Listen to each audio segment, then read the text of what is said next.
মা আর আমি রেডি হয়ে গেছি। আজকে যাচ্ছি আমরা অমরাবতী পার্কে। এটা মায়ের আউটফিট, এটা আমার আউটফিট। আমরা এখন এসে গেছি অমরাবতী পার্কে। আর টিকিট কাটার জন্য ভিড় দেখুন, প্রচুর ভিড়। টিকিট কেটে নিয়েছি আর এই ভেতরে চলে যাবো। পার্কে চলে এসেছি আর এখানে দেখো কত সুন্দর সুন্দর সাজিয়েছে পার্কটাকে।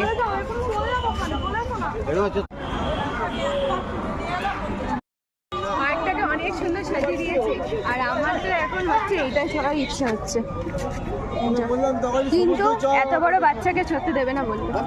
এখানে টয় ট্রেন এনেছে।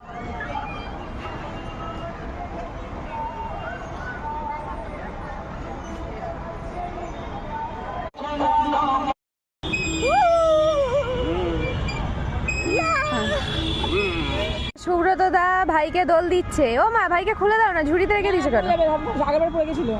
হ্যাঁ দেখুন গাইস, সুব্রত দা তার গিন্নি ওইদিকে উঠে পড়েছে। এদিকে বলে নাকি সুব্রত দা বুড়ো বয়সে দোলনা চড়ছে, তার গিন্নি কম বয়স হয়ে গেছে নাকি। ও গিন্নি, ও মা ড্রিঙ্ক করো না কেন? ওই কি ঠাকুরমশাই বলেছিল, ফ্যামিলি ঠাকুরমশাই, কি আমার নাকি জলে ফাঁড়া রয়েছে, তারপর দিয়ে যাবে না জলে। অম্বাবতী পার্কে এসে একটা নতুন জিনিস দেখতে পেয়ে গেছি, ওটা হচ্ছে ওলকপি। এই যে কত ছোট ছোট ওলকপি বসিয়েছে, তো ছোট ছোট ওলকপি পুরো ভর্তি। মা কি করছো গো? কারি পাতা। কারি পাতা? সত্যি গো, কারি পাতা ঝিরিঝিরি আলু ভাজার সাথে ভালো লাগবে না? হ্যাঁ বাঙাল, জানি তো। এখান দিয়ে এখন ট্রেন যাচ্ছে। এই যে টিকিট কাটতে গেছিল, সুব্রত দা বললো নাকি স্টেশন যেতে হবে। এখন বাস আসছে, আমরা সব সরে গেছি, না হলে ধাক্কা খাবো। চলে এসেছি গাঁদা বাগানে। এই দেখো গাইস, কত বড় বড় গাঁদা ফুল।